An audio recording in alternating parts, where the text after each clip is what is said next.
produisit un phénomène inquiétant. 10 petites filles de la classe tombèrent amoureuses de moi. Moi, j'étais amoureuse que de 2 d'entre elles. Il y avait là un problème mathématique.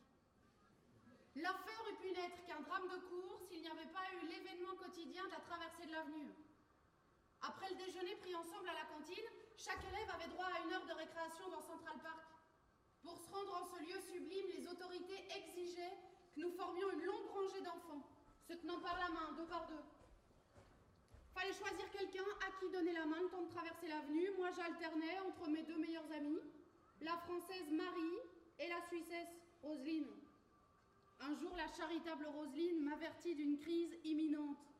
Il y a beaucoup de filles de la classe qui voudraient te tenir la main pour aller au parc. Ben moi, je veux tenir la main qu'à Marie ou à toi. Elles sont très malheureuses.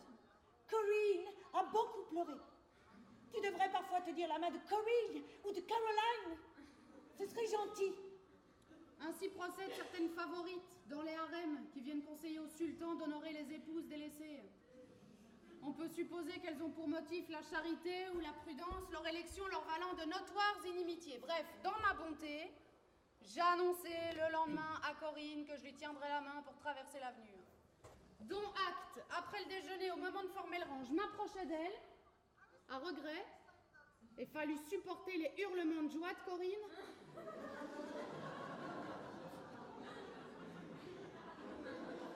Qui vécut cette étreinte comme un triomphe et se vanta la journée entière de ce qu'elle présentait comme un événement planétaire. Toute la matinée. Elle va me tenir la main. Et l'après-midi. Elle m'a tenu la main. Je crus que cet épisode ridicule serait sans conséquence. Le lendemain matin, en arrivant en classe avant le commencement des cours, j'assistais à une scène hallucinante. Corinne, Caroline, Denise, Patricia, Véronique, Annick, même mes 2 favorites étaient en train de se taper sur la gueule avec une violence insensée. Les garçons se régalaient du spectacle et comptaient les points. Je demandais à Philippe ce qui arrivait. C'est à cause de toi. Il paraît que t'as donné la main à Corinne hier. Maintenant, elles veulent toutes te tenir la main. Les filles, c'est trop bête. Je lui donnais bigrement raison, les filles, c'était trop bête. Je jubilais à l'idée que ce pugilat avait pour motif le désir de toucher ma main pendant 2 minutes et demie. Les filles, bon alors, on oublie ce qui s'est passé hier. Dorénavant, je tiendrai la main qu'à Marie ou Roselyne. Ah mais non, hier tu as pris la main de Corinne. Tu dois prendre la mienne aussi. La mienne. Et la mienne. Alors, puisque c'est comme ça, je vais instaurer un règlement. Je saisis une immense feuille de papier sur laquelle j'ai bauché un calendrier d'effleurement manuel. Pour les mois à venir, chaque case correspondait à une traversée d'avenue et j'y inscrivis au hasard de mes préférences des prénoms. Lundi 12, Patricia. Mardi 13,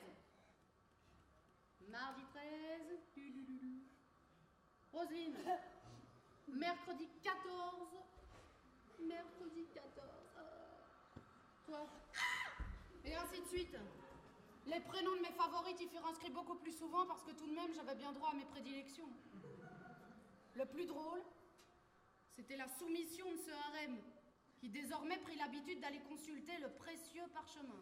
Ah, ce sera jeudi 22. Les filles, c'est trop tarte. Je lui donnais bigrement raison. Si je trouvais délectable cet engouement pour ma personne, je l'approuvais pas. Si ces filles m'avaient aimé pour ce que je considérais comme mes qualités, à savoir mon excellent grand écart, mon habileté aux armes, mon talent pour la sissonne, mon sorbet à la neige, ma sensibilité, j'aurais compris. Mais ces filles m'aimaient pour ce que les professeurs appelaient pompeusement mon intelligence, et qui n'était qu'une faculté absurde. Elles m'aimaient parce que j'étais la meilleure élève. J'avais honte pour elles. Moi, j'aimais celles qui me faisaient rêver. Celles dont les beaux yeux désintégraient les repères. Celles dont les petites mains emmenaient vers des destinations mystérieuses. Celles qui procuraient l'exaltation par l'oubli. Elles aimaient celles qui avaient du succès. À la maison, c'était pas différent. J'aimais d'amour ma trop belle-mère, qui m'aimait, certes. Et je sentais que cet amour était pas de même nature. Maman tirait orgueil de cette chose creuse qu'on appelait mon intelligence. Elle vantait partout ce qu'elle nommait mes triomphes.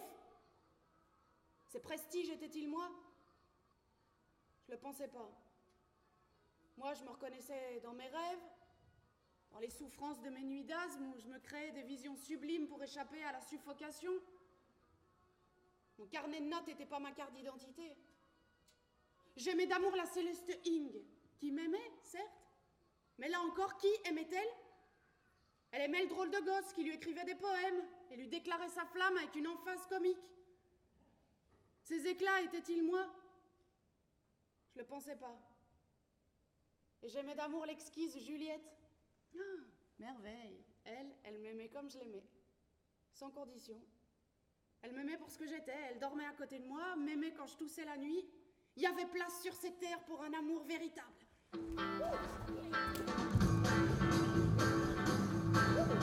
I said, see, Rider. Oh, see what you have done. I said, see, Rider. Oh, see what you have done. Oh, girl, you made me